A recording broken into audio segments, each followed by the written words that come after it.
24절을 통해 하나님을 아는 만큼 삶이 달라진다라는 말씀을 증거하겠습니다.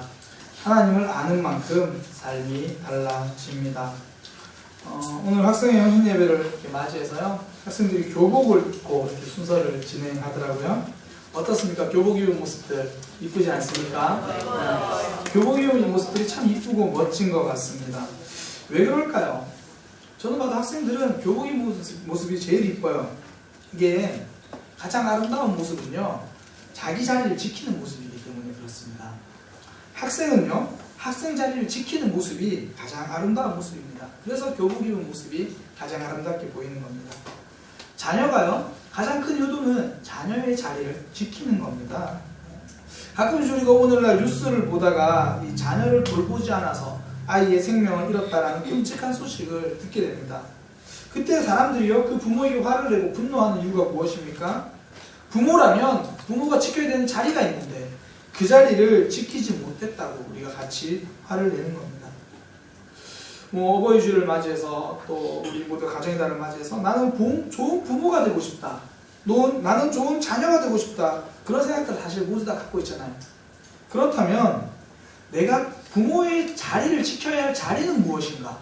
내가 자녀로서 자녀의 자리를 지켜야 할 그 자리는 무엇인가? 이것을 물어보시고요, 이것을 찾아보시고 그것을 찾은 이후에 모습을 그렇게 바꿔가시면 됩니다. 내 자리를 물어보고 그렇게 자리로 찾아가시면 됩니다. 저는 삶도 그렇다고 생각합니다. 멋진 인생 살고 싶다, 그런 마음이 있으면요, 사람이 지켜야 할 모습은 무엇인가, 원래 사람이 있어야 할 자리는 어디인가, 그거 생각해보고 그걸 찾아가면 되는 겁니다.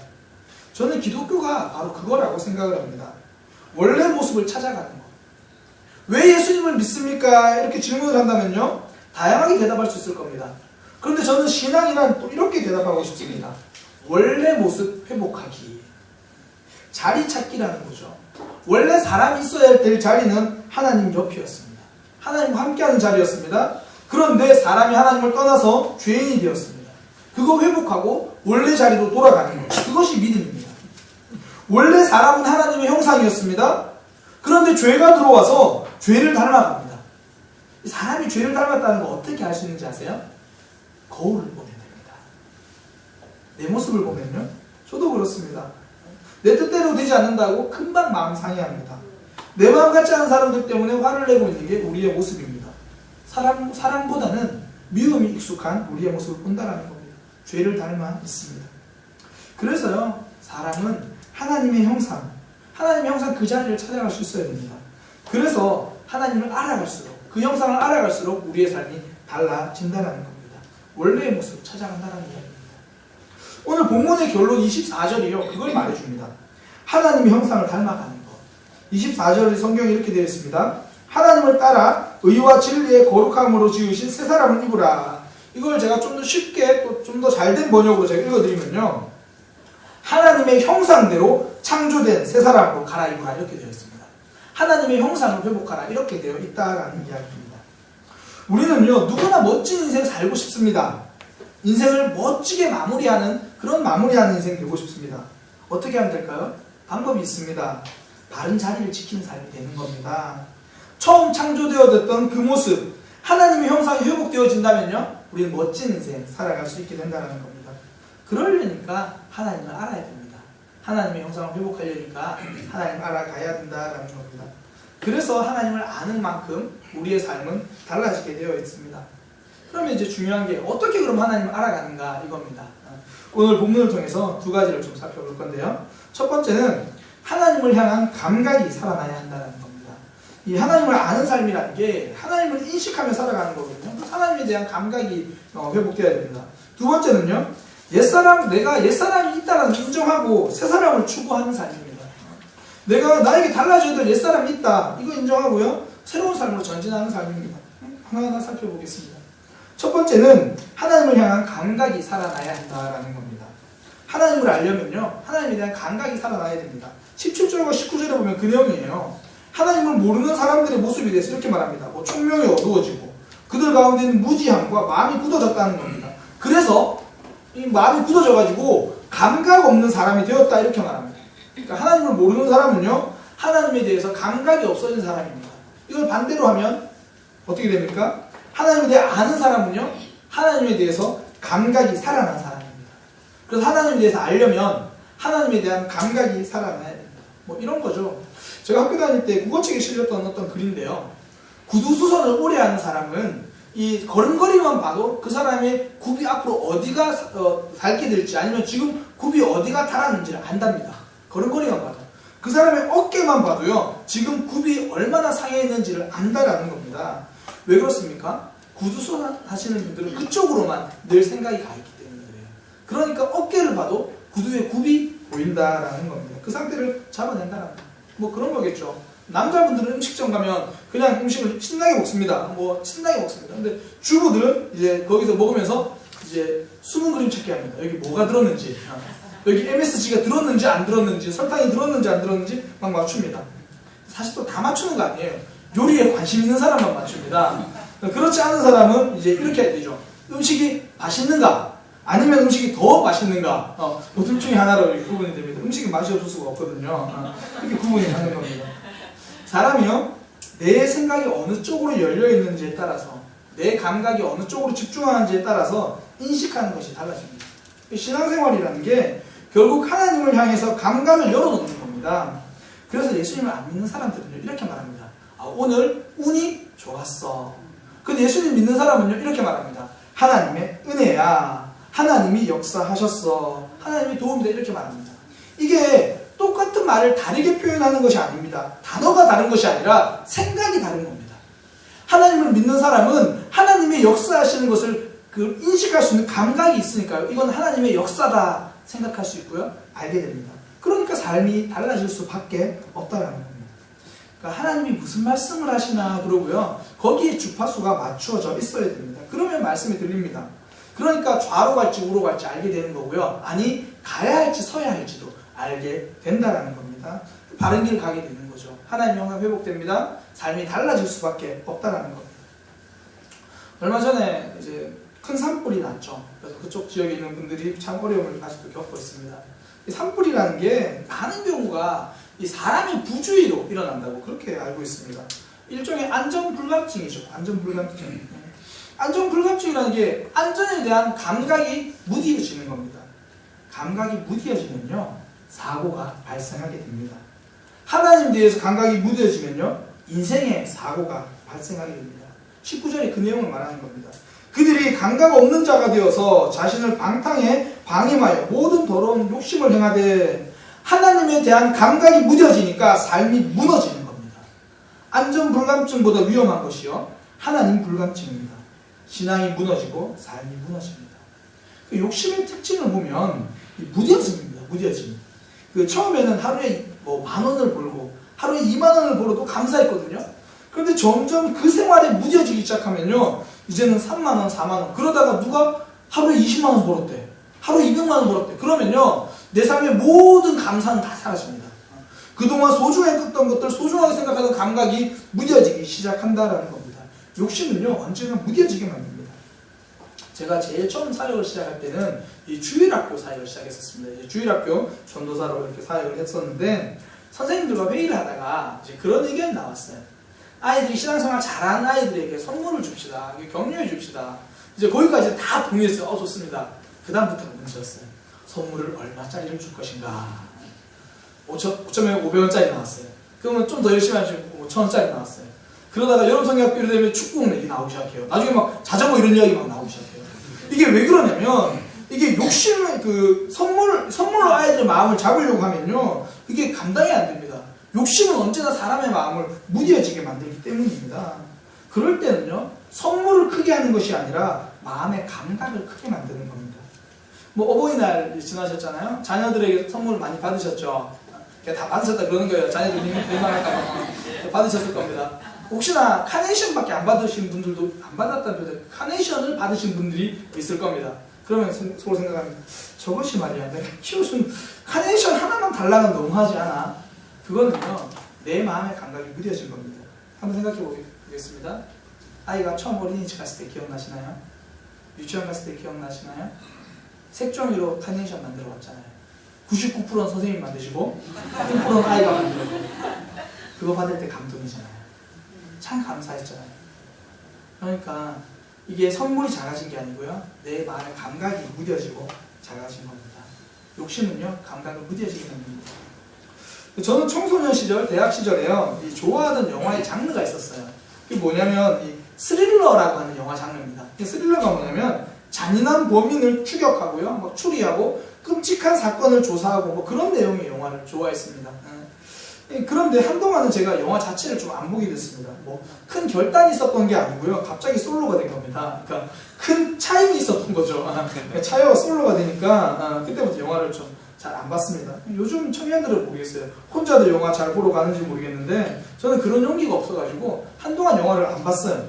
안 보다가 드디어 영화를 다시 보기 시작했습니다. 왜 그럴까요? 아내를 만난 겁니다. 지금 아내를 만나가지고 영화를 보러 다녔습니다. 처음에 뭐 이런저런 영화를 보다가 결혼하고 나서 한 1, 2년 지나서인가요? 오랜만에 스릴러 영화가 하나 개봉해서 재밌겠다, 배우도 마음에 들고 그래서 그 영화를 보러 갔습니다. 영화가 진행되는 동안이요, 한 10분 정도 지나고 제가 마음에 든 거, 내가 이걸 왜 보고 있지? 마음이 너무 힘든 거예요. 마음이 너무 힘든 거예요. 좀 잔인한 표현일지 모르겠지만 영화를 보는 동안요, 제 마음이 난도질 당하고 있다는 마음이 들더라고요. 영이 피폐해지는 걸 느꼈습니다. 그때 제가 깨달은 게, 이런 영상물이나 이런 잔인한 이야기에 자꾸 노출되면 나도 모르게 거기에 무디어지는 거구나. 늘 볼 때는 몰랐는데 한동안 안 보다가 보니까요, 그게 너무나 잔인하고 견딜 수 없을 만큼 못 보겠다는 거예요. 그 후로는 절대 스릴러물을 보지 않습니다. 뭐 거룩해서가 아니라 보지를 못합니다. 견디지를 못한다는 겁니다. 저는 그래서 이제 뉴스에서요, 좀 잔인한 내용을 보도하는 게 참 싫어요. 뭐 세상이 위험하다는 걸 알기 위해서 그런 내용은 알아야겠죠. 그러나 필요 이상으로 자세하게 보도하는 게 저는 더 위험하다고 생각합니다. 그래서 혹시나 이제 좀 그런 뭐 이렇게 뭐 무슨 안 좋은 제목 있잖아요. 사실 제목만 봐도 내용 알잖아요. 클릭하지 않기를 축복합니다. 거기에 관심 안 두셔도 됩니다. 그런 아픔이 있었다 정도만 아셔도 됩니다. 거기에 대해서 뭐 몇 조각이니 어떻게 했니 안 중요하다는 겁니다. 그 잔인함이요, 우리의 감각을 무디게 만드는 겁니다. 감각은 늘 그렇습니다. 내가 어느 쪽에 관심을 가지는가 따라 발달하기도 하고요, 무디어지기도 합니다. 욕심과 잔인한 것은 대하면 대할수록 무디어지는 반면에 하나님에 대해서는 집중하면 집중할수록 감각이 발달합니다. 신앙이 깊어진다는 것은요, 하나님에 대한 감각이 자라는 것이고요, 하나님에 대해서 민감해진다는 겁니다. 자꾸 하나님 쪽으로 집중하면 그 감각이 자라게 되어 있습니다. 주일 예배 때 은혜 받는 가장 쉬운 방법을 알려드리겠습니다. 하나님에게 집중하는 겁니다. 하나님께 내 감각을 열어놓는 겁니다. 그 전까지는 예배 전에 하는 찬양이 그냥 배경음악이었어요. 배경음악 나오는 동안 앉아서 이거 정리하고 저것 정리하고 돌아다니기도 하고 인사도 하고 그랬는데, 하나님께 집중하기로 마음먹은 이후로 배경음악이 아니라 내가 하는 찬양이 되는 겁니다. 내가 하는 고백이 되는 겁니다. 정결한 마음 주시옵소서. 주님, 내 삶에서 떠나지 마옵소서. 정직한 영을 새롭게 하여 주옵소서. 가사가 고백이 되기 시작합니다. 그러면 은혜 받습니다. 눈물이 회복되어지고요, 하나님이 진짜 계시는구나, 이거 경험할 수 있게 된다는 겁니다. 하나님께 집중하고 하나님께 민감하고 감각을 열어놓는 겁니다. 주일 설교도 그렇습니다. 주일 설교에요, 하나님 이번 주일날 내 인생에서 가장 중요한 말씀을 하신다, 이런 기대감을 가지고 앉아있으면요, 진짜 하나님이 그 인생에 다시 없을 중요한 말씀 그때 해주시는 겁니다. 한 집사님이 이런 고백을 하시더라고요. 이 자녀에 대한 마음이 늘 이렇게 무거움이 있었는데 내려놓게 되었다, 이런 고백을 하더라고요. 그러니까 그전에는 힘들면 그냥 막 포기하고 싶은 마음이 있었는데 포기가 아니라 내려놓음이 되었다, 그런 말씀을 하시더라고요. 그러니까 설교 시간에 뭐 포기를 하지 말고 내려놓으십시오, 뭐 그런 마음을 이제 넉넉함으로 내려놓으라, 그 말씀을 통해 마음이 달라졌다는 겁니다. 마음이 달라지니까요, 자녀를 대하는 삶이 달라진다는 겁니다. 사실 그날 말씀이 특별히 좋았던 게 아니고요, 자녀 문제를 놓고 하나님 앞에서 집중하고 있으니까 그 말씀이 들려지는 거고요, 가슴에 새겨지는 겁니다. 하나님을 향해 감각을 열어놓으면 그렇게 된다는 겁니다.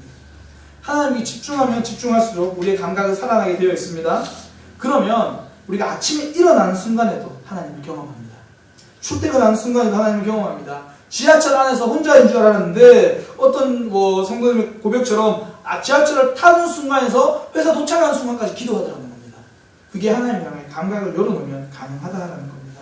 그러면요, 운전할 때 나를 지키시는 하나님도 경험하고요, 지하철 탈 때 자리 주시는 하나님도 경험하게 됩니다. 감각이 열려지면 그렇습니다. 그렇게 하나님께 민감해지면요, 일상에서 행복을 발견합니다. 삶이 달라지게 되어 있다라는 겁니다. 이게 하나님에 대한 감각이 열려지면 하나님을 알아가게 됩니다. 두 번째는요, 옛사람을 인정하는 겁니다. 근데 내 삶에서 바뀌어야 될 옛사람이 있다. 그리고 하나님이 원하시는 새 사람이 있다. 이것을 인정하는 겁니다. 22절에 그거죠. 너희는 유혹의 욕심을 따라 썩어져가는 구습을 따르는 옛사람을 벗어버리고, 이게 무슨 얘기냐면 내 모습 가운데 이전에 살던 모습이 잘못됐다. 이거 인정하고 그거 벗어야 되는 삶이다. 이거 인정하는 모습이 필요하다라는 겁니다.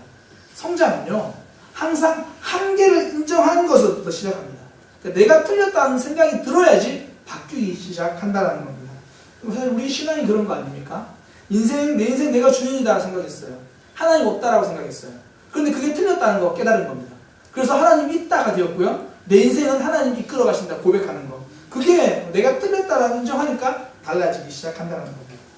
이 틀렸다고 인정하는 게 제일 안 되는 그룹이 있습니다. 사람들이 있는데요. 뭐냐면 목회자 그룹이지 않나 생각합니다. 목사님들. 내가 틀렸다는 걸 인정하기를 참 어려워하십니다. 제가 목사님들과 함께 이제 설교 세미나 저도 참석하고 또 진행도 하고 하는데요. 그때 목사님들이 제일 어려워하시는 게 이겁니다.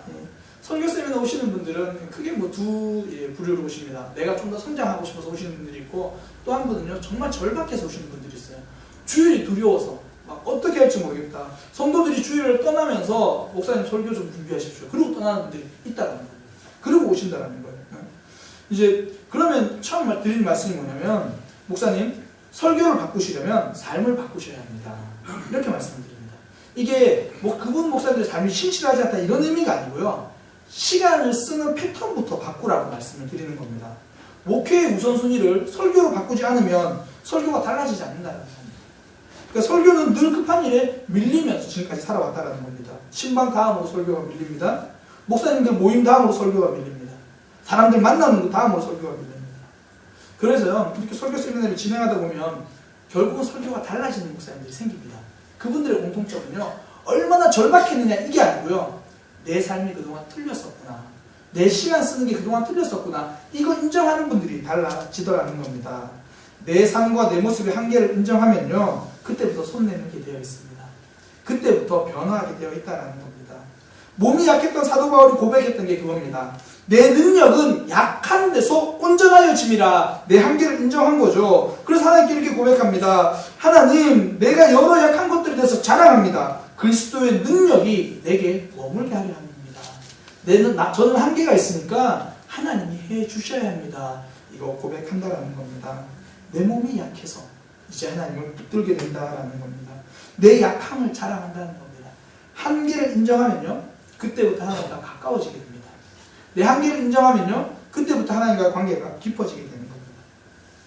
신앙생활 오래 하신 분들 중에서요, 신앙이 성숙해지는 분들이 있고 신앙이 익숙해지는 분들이 있습니다. 제가 설교 시간에 자주 하는 표현입니다. 성숙과 익숙. 근데 대부분은요, 거의 틀리지 않습니다. 어떤 분이 성숙해지고 어떤 분이 익숙해지느냐, 내 한계를 인정하는 분들은 성숙합니다. 그러나 끝까지 내 한계를 부인하는 분들은 신앙생활 오래 할수록 익숙해질 뿐입니다. 신앙생활 하다가 대화해보면요, 어떤 주제에 대해서 제가 질문을 하거나 대화를 끌어갑니다. 그러면 말을 빙빙 돌리는 분들이 계세요. 그러니까 주제를 흩트리는 분들이 계신다는 겁니다. 본인이 그렇게 못 살고 있다는 것을 인정하기 싫어합니다. 그러니까 이제 다른 사람 이야기합니다.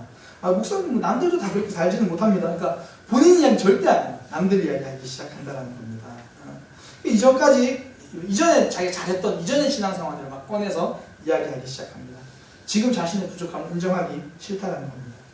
그런데 반면에 어떤 분들은 인정하기 시작합니다. 그러면서 자신의 모습을 답답해합니다. 벗어나야 하는 옛사람이 있다는 걸 인정하고요, 자신의 부족함을 인정하고 자신을 답답해합니다. 언제나 남을 답답해하는 사람은요, 여전히 답이 없는 인생을 살아갑니다. 그러나 나를 답답해하는 사람은요, 하나님이 답을 주시는 삶을 살아가게 된다는 겁니다. 나를 보는 겁니다. 우리 주위에 보면 꼭 이런 분들 한두 분씩 계시죠. 내가 힘든 이유는 배려할 줄 모르는 배우자 탓이고, 내가 지금 속 썩은 이유는 말 안 듣는 자녀 때문이고, 내가 이렇게 힘든 이유는 무리한 요구를 하는 시댁 탓이고, 내가 어릴 때 부모님께 사랑을 제대로 받지 못한 탓이라고 말하는 사람들 주위에 보면 한두 분씩 꼭 있습니다. 이런 분들은요, 내가 변해야 할 내 한계를 보지 못하고요, 남이 변해야 할 남의 한계를 보고 있다라는 겁니다. 그래서 그런 남의 한계를 보는 사람들이요, 그 사람이 행복해지려면 누가 바뀌어야 되냐면, 첫 번째 배우자가 바뀌어야 됩니다. 두 번째 자녀가 바뀌어야 돼요. 시댁이 바뀌어야 돼요. 친정도 바뀌어야 되죠. 직장 동료도 바뀌어야 돼요. 친구도 바뀌어야 돼요. 행복해지려면 6명이 바뀌어야 됩니다. 그런데요, 내 한계를 인정하고 내가 바뀌려면요, 1명만 바뀌면 행복해집니다. 내 한계를 인정하고 내가 바뀌면 된다는 거예요. 그런데 그게 어렵습니다. 내가 바뀌고 내 한계를 인정하는 게 바뀌는 게 어렵습니다. 그런데요, 확실한 건 그게 좀 더 빠를 겁니다. 6명 바꾸는 것보다 내 1명 바꾸는 게 빠르다는 겁니다. 성도는요, 내 한계를 인정할 수 있는 사람입니다. 왜 그렇습니까?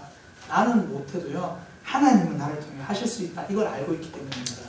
그래서 내 옛사람을 벗어버리고요, 새 사람을 향해 지향하며 달려갈 수 있는 사람, 바로 성도입니다.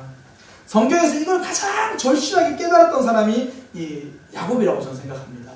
야곱 보면요, 그는 늘 자신의 힘으로 뭔가 도전했을 때는 실패만 경험합니다. 둘째로 태어났거든요. 근데 첫째로 받는 축복이 너무나 이렇게 받고 싶은 거예요. 첫째가 되면 많은 거 상속받을 수 있고 그게 너무 부러운 거예요. 그래가지고 형을 속여가지고 축복을 가로챕니다. 그 결과 도망자가 됩니다. 형을 피해 도망갑니다. 삼촌 집에 갔어요.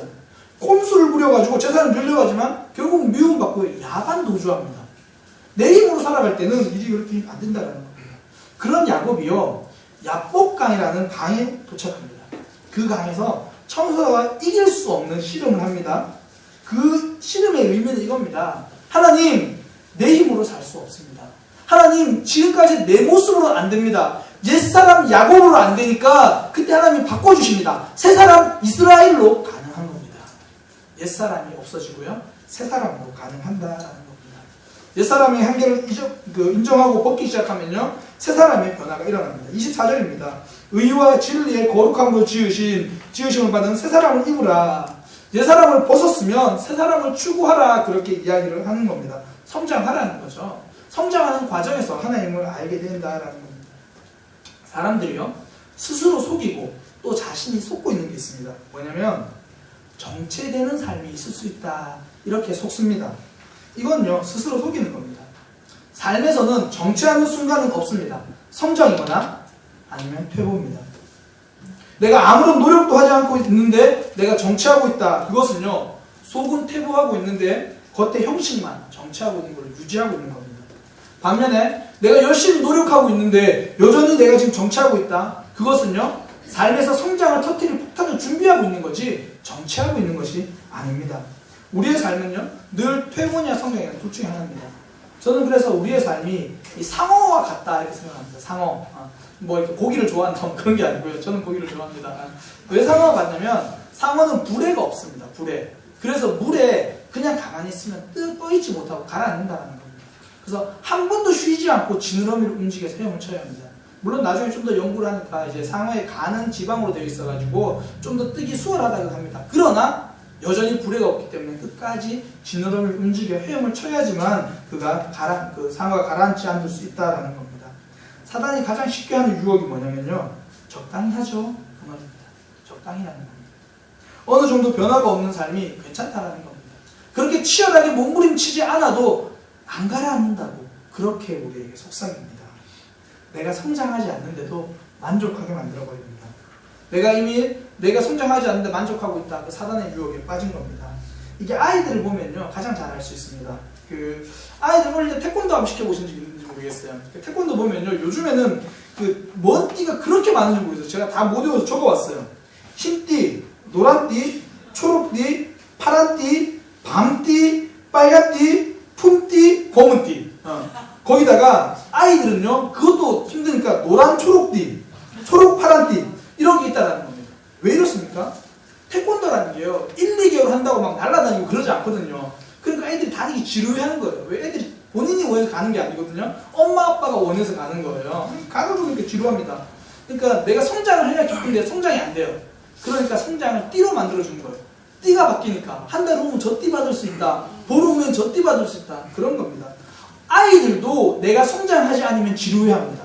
그런데 우리가 내가 성장하지도 않는데 만족한다? 이미 사단의 유혹에 빠져들어 있다라는 겁니다. 어느 순간에 내 신앙이 지금도 괜찮을 것 같다 이러면요, 사단이 우리를 이미 장악하고 있다고 보셔도 크게 다르지 않습니다.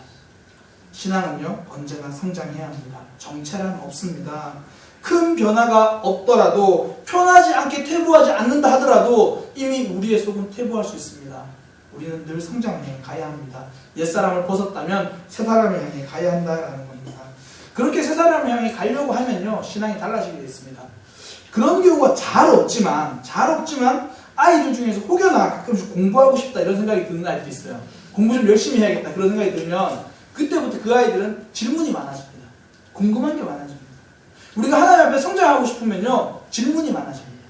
궁금한 게 많아지고요 하나님에 대해서 알아가게 된다라는 겁니다. 옛사람을 벗어버렸으면 새사람을 입어야 합니다. 오늘의 나와 내일의 나가요 1cm라도 다르셔야 합니다. 0.1mm라도 성장하셔야 합니다. 말씀은 우리에게 분명히 말합니다. 새사람을 입으라 명령하십니다. 말씀은 성장은요 선택이 아니라 명령입니다. 우리가 그 성장을 하게 되면요 문제를 보는 눈이 달라지고 사람을 보는 눈이 달라집니다. 우리 삶에서 하나님을 만나고 싶다 이런 생각이 듭니다. 하나님을 경험하고 싶다 그런 생각이 듭니다. 그러면요 내 한계를 인정하고 성장하기 위해서 도전하셔야 됩니다. 그때 하나님을 경험합니다. 그때 인생 달라진다라는 겁니다. 내 인생 진짜 바른 길로 가고 싶다, 진짜 멋진 인생 살고 싶다 그런 생각하시죠? 그러면 내가 있어야 될 자리를 기억하는 겁니다. 내가 회복되어야 될 모습을 기억하는 겁니다. 하나님의 형상이거든요. 그게 가능하려면 하나님을 알아가야 합니다. 하나님을 알아갈 때 우리의 삶이 달라진다는 겁니다. 저와 여러분요 우리는 하나님이 만들어 주셨습니다. 하나님이 우리를 하나님의 형상으로 만들어 주셨습니다. 그래서 우리의 삶은 처음부터 하나님의 손에 있는 겁니다. 우리 인생 달라지려면요 그 하나님을 알아야 합니다. 그분은 이미 우리를 다 아십니다. 우리의 이름도 알고 계시고요 우리가 갖고 있는 생각도 아시고 우리의 아픔도 알고 계십니다. 그리고 우리에게 새로운 인생 주시려고 기다리고 계신다는 겁니다. 그래서 이런 찬양의 고백이 있습니다. 나를 지으신 주님 내 안에 계셔. 처음부터 내 삶은 그의 손에 있었죠. 하나님 내 이름 아시죠? 내 모든 생각도 아시죠? 혼자 아파서 눈물 흘리던 내 흐르는 눈물도 아시죠? 하나님이 닦아주시지 않습니까? 당신은 내 아버지십니다. 난 하나님의 소유입니다. 내가 어디로 가든지 하나님은 날 떠나지 않습니다. 하나님 내 이름 아시죠? 내 모든 생각 아시죠? 내 모든 아픔 아시죠? 나도 이제 하나님 형상 창조하신 그 모습들을 회복하기 원합니다. 그런 마음으로 우리 함께 고백합니다. 나를 지으신 주님 내 안에 계셔.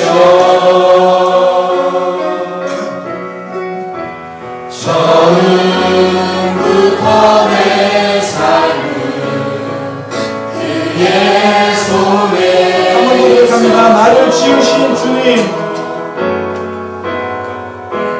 나를 지으신 주님 내 안에 계셔.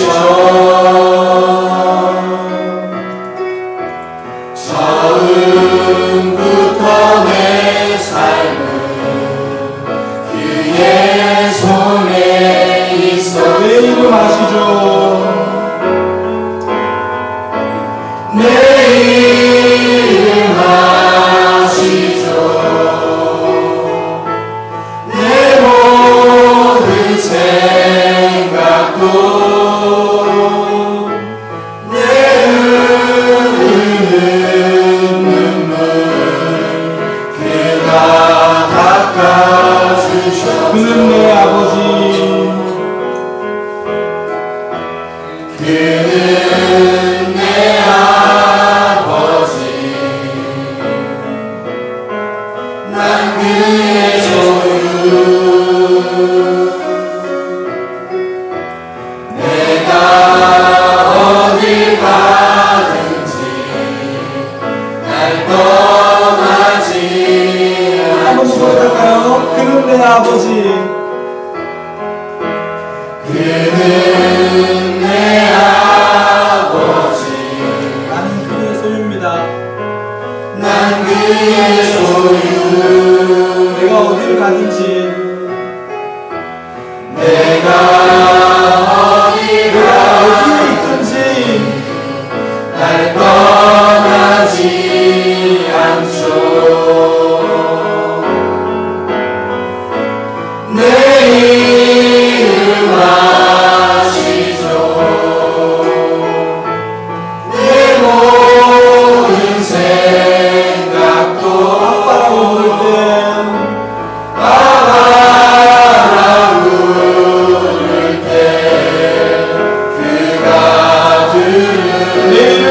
아시죠. 내 모든 생각도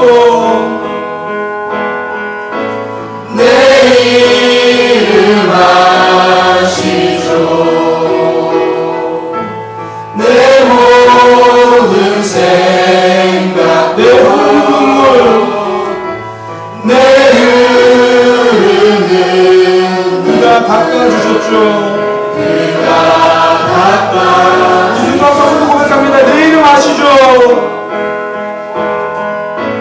내 이름 아시죠. 내 모든 생각도 내 모든 생각 아바라 부를 때 그가 들으시죠. 아바라 부를 때 그가 들으시죠. 우리 시간 눈 감은 채로 우리 잠시 기도하기 원합니다. 특별히 기도할 때 말씀 생각하시면서요. 하나님, 나도 제대로 된 인생 살아가고 싶습니다. 나도 인생 멋지게 마무리하는 그런 걸음 걸어가고 싶습니다. 그러기 위해서 내 인생에 하나님의 형상이 회복되게 하여 주옵소서. 그러려면 하나님을 향한 감각이 회복되어야 되는데 세상을 향한 감각만 추구하고 있고 돈을 향한 감각만 추구하고 있었습니다. 하나님, 내가 하나님을 향한 감각이 열려지게 하여 주옵소서. 하나님에게 주목하는 눈이 되게 하여 주옵소서. 세상을 향해 빠른 발이 아니라 하나님을 향한 빠른 발이 되게 하여 주옵소서. 하나님, 내가 벗어버려야 할 옛 모습이 설교 때마다 들려지고 말씀 때마다 들려지는데 여전히 고집 피우고 있는 나를 긍휼히 여겨 주옵소서. 옛사람은 벗어버리게 하시고 새사람은 입게 하여 주옵소서. 말씀 붙잡고 함께 기도하겠습니다. 주님, 인도하여 주옵소서. 하나님을 향한 감각이 열려지게 하여 주옵소서. 하나님을 향한 감각이 열려지게 하여 주옵소서. 하나님을 향한 감각이 열려지게 하여 주옵소서. 세상의 빠른 발이 아니라 하나님을 향한 빠른 모습이 되게 하여 주옵소서. 돈을 향한 떠는 눈이 아니라 하나님을 향한 떠는 눈이 되게 하여 주옵소서. 나도 인생 제대로 살고 싶습니다. 나도 하나님을 달려가고 싶습니다. 나도 하나님의 영상 회복되고 싶습니다. 이제 나도 하나님을 향한 모습이 회복되어지고 싶습니다. 하나님을 향한 감각이 열려지게 하여 주옵소서. 주님, 인도하여 주옵소서. 주님, 붙들어 주옵소서. 주님, 내가 옛사람을 벗어버리게 하여 주옵소서. 세상을 믿기 위해서 몸부림치게 하여 주옵소서. 쉬지 않고 성장을 달려가게 하여 주옵소서. 정체의 늪에 빠져서 사람에게 속아있는 나를 긍휼히 여겨 주옵소서. 하나님, 내가 성장하겠습니다. 성장을 위해 다짐하겠습니다. 성장을 위해 결단하겠습니다. 성장을 위해서 노력해보겠습니다. 주님, 나를 인도하여 주옵소서. 하나님과 더 가까이 가기 위해서 이번 한 주간 한 발짝 되겠습니다. 주님, 인도하여 주옵소서. 하나님께 더 가까이 가기 위해서 이번 주는 한 발짝 걸어보겠습니다. 마음을 열어보겠습니다. 우리의 옛사람을 끊어버리기 위해서 힘들고 아프지만 끊어보겠습니다. 주님, 우리에게 용기 주시고 힘 주셔서 하나님의 형상을 회복하는 이번 한 주 될 수 있도록 인도하여 주옵소서. 멋진 인생, 제대로 된 인생, 하나님 닮아가는 인생 살아갈 수 있도록 인도하여 주옵소서. 나를 지으신 그 하나님 앞에 부끄럽지 않는 한 주가 되도록 인도하여 주옵소서. 예수님의 이름으로 기도드립니다. 아멘. 옆에 지체들 인사하겠습니다. 하나님을 아는 만큼 삶이 달라집니다.